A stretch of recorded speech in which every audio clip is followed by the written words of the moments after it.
ating din kinikilala ang Hermano Hermana Mayores ngayong taon, ang kapisanan ng Diwa ng Kababataan.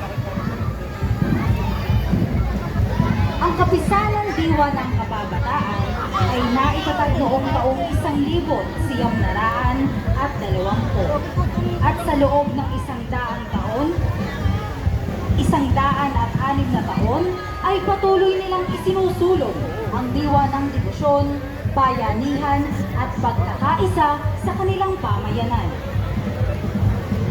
Muli atin pong napapagmasdan ang maningning at makulay na karosa mula sa Barangay Poblacion West, ang kapisanan ng Diwa ng Kababataan. Ang nasabing karosa ng kapisanan ng Diwa ng Kababataan ay mula sa konsepto at idinisenyo ni Architect Marlo Maranan.